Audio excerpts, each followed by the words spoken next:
que j'aime bien. La pâte, la matière, ça permet de faire des effets. C'est un peu ce geste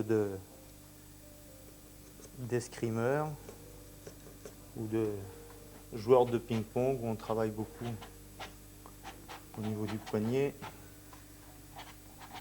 Yves Goas a commencé à peindre il y a 10 ans.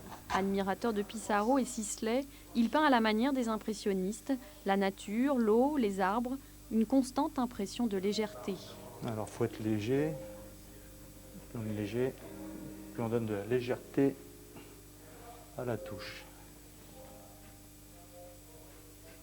On a suffisamment l'occasion d'avoir des problèmes dans la vie et autant quand on a un tableau l'avoir avec quelque chose de gai, ce qui n'empêche pas que je comprenne qu'il y ait des gens qui aient besoin de s'exprimer quand ils sont dans la douleur. Hein. Mais personnellement, c'est l'inverse. Je ne peins plutôt que quand je suis gai. Le jour où j'ai pas envie de peindre, que je ne suis pas dans mon assiette, je ne peins pas.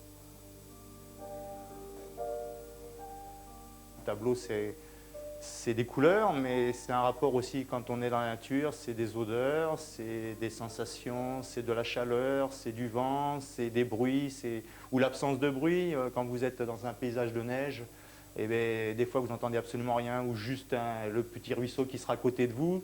Donc la peinture va au-delà de la couleur, quoi. Je veux dire, c'est quelque chose qu'on a ressenti à un moment, et donc c'est une émotion qui passe.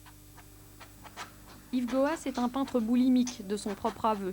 Pour lui, les barrières entre amateurs et professionnels n'existent pas, mais il savoure la liberté de peindre sans l'obsession de vendre. Yves Goas expose dans sa galerie à Castelnau de Montmiral jusqu'au 30 septembre.